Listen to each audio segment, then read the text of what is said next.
In this iframe engine tutorial, we are working on template number 5 inside the iframe engine. This one here is going to allow you to put in a header, a subtitle, a video, some text below the video, and your opt-in form. I think this is probably going to be a very popular template inside the iframe engine, so let's show you how it works. Basically, I started with an empty page, as you saw there, clicked on it, and then from there I can start adding information here. So what I'm going to do here is upload a header image. The header image shouldn't be any wider than 518 pixels, so it'll fit in there correctly. So I'm going to grab this one here. It's 468 wide. It's pretty close. Then I'm going to add a subtitle here. We're going to put in testing templates number 5. And then I like my subtitles to be centered. And I like to change the font of them and the size, because you want that subtitle to really stand out. So you change it to whatever you want inside the text editor. And then color wise, let's go something different this time. Let's add in a gray. Now they always see there's other things here you could add, but as a subtitle you probably just want to cut one line or two lines on your subtitle. And then here you can add in a video placeholder image if you would like. You don't have to. It will put in a generic placeholder image in first. I'll show you what that looks like first, and I'll show you how to add in an additional one later. Now here's where everybody messes up. This is on adding the YouTube video ID, and you can click on the what's this, and this will show you what we're talking about here. Right here inside YouTube, what you're looking for is everything after the V equals. So after the equals inside your YouTube URL, you're going to grab that little ID there. It's just a bunch of random letters and numbers that create the video ID for your YouTube video. So that's what we're wanting there. So let me go grab one of those.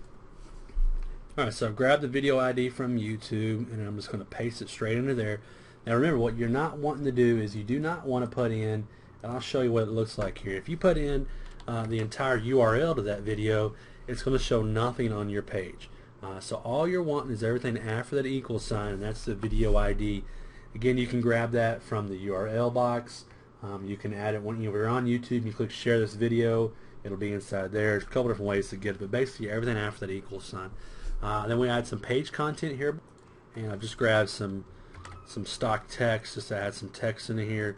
We'll change the font to something different. We'll add 12, and then I want it to be kind of a green, and then I can add in whatever text I want from here. And then you have your add sidebar form HTML. Now here is this is your opt-in form. So you would use this template if you're trying to build a list on Facebook, which we highly recommend. If they want to see more information or whatnot, you might put some here for your offer. You want to give them a reason to opt in to enter their information in your opt-in form. But whatever autoresponder you're using is fine, because they all produce some sort of HTML for you to put in here. Keep in mind when you're making that web form, the maximum width is 128 pixels. So for most of you, it's probably a new form you got to create, or go in and change your form that you're using. That way you have 128 pixels. So let me go grab the code for that, and I'll paste it in here.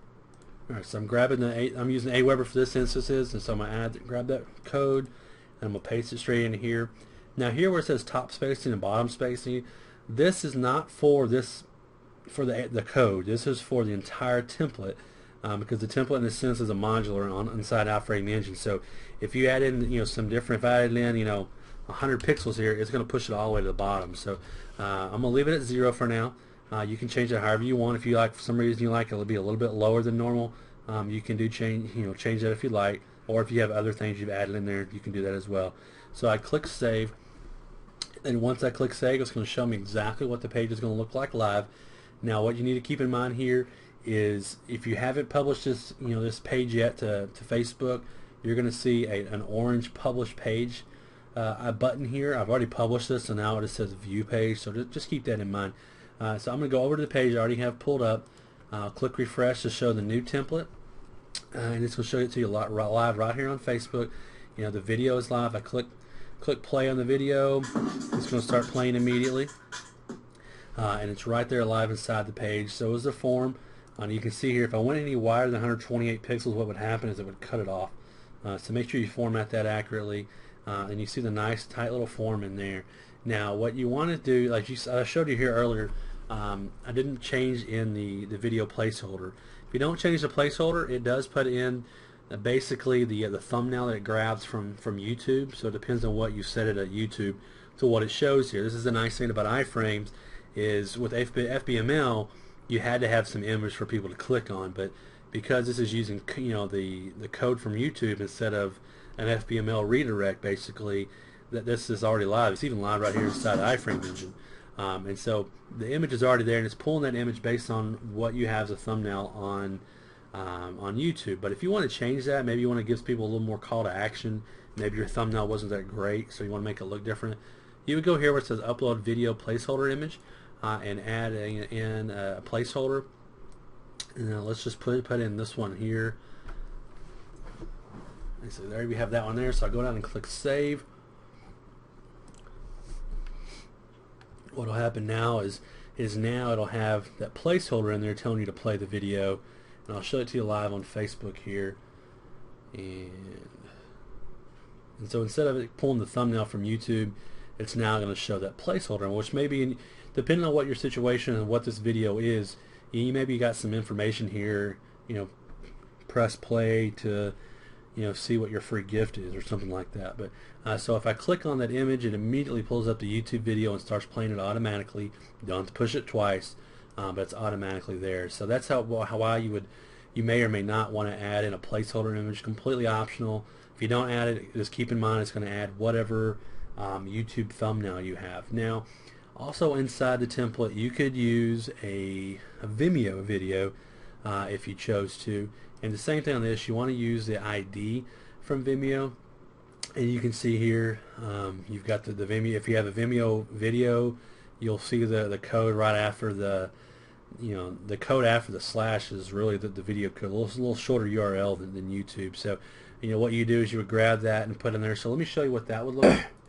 Now here's something to keep in mind. You can't put in two videos, so you've got to have just one of them. It won't work with two of them. So I'm going to take out the YouTube and just the Vimeo and click save. Now because I chose the placeholder, it has had the placeholder in place. Same thing would happen here. Whatever thumbnail it shows on Vimeo is what's going to show.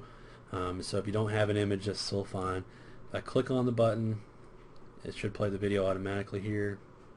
Hello, David. And there you go. There's David talking. So it plays right under. So it depends if you have Vimeo or YouTube. Those are the two choices that we have here on this template. So there's template number 5, and look forward to seeing you on another tutorial. Alright, something that I wanted to add about the templates is, as they will have a white background, but you can change the background color of the template, but keep in mind it will change your text colors and everything that's inside there. So what you would do is you click page styles, and then from here if you want to change the background color, you would select that here. So let's say I kind of want to make it a bluish color there. I'm just going to do the background color for now. I won't change anything else. And you can see there it changed the background color there of everything. So I'll show you what it looks like live on Facebook. You can see that everything's blue now. And so keep that in mind, that you can change that if you want, but once you do that, your text may not look exactly right, so you may want to change your color first, and then go in and add the template and then the appropriate color text. So in this case, I'd probably make this a white text if I were to use this, or something that stands out a little bit more. So keep that in mind as you're making your templates, that you don't have to use a white background. You can change the background color to be whatever you would like. Another tip to keep in mind when you're using the templates is you can add a reveal tab to the templates. And what you would do here, even if you already got the template in place, you would click on add reveal tab. And then the same thing as we've said before in other tutorials, you can look at the tutorial on the reveal tab. You can add an image and a video if you would like. So let me add an image. Alright, so I added this image in here. I'll scroll down and click save. Now here's where it sometimes gets a little tricky, because if you're an admin of the page, you don't always see what it will look like inside Facebook. If I go over here and click on refresh on this page, it may or may not show up. See, I've already liked the page, so this is why it's showing that. If I click unlike, and so I click unlike, and then you can see there how the reveal image shows up, or whatever image I put in for the reveal tab shows up here, and hides the content underneath that. and then once I click on like, then that tab that we put in there, will now show up inside here. There you go. There's the template there that we created. So keep in mind that if you do want to use the reveal tab, you can use these in conjunction with the templates.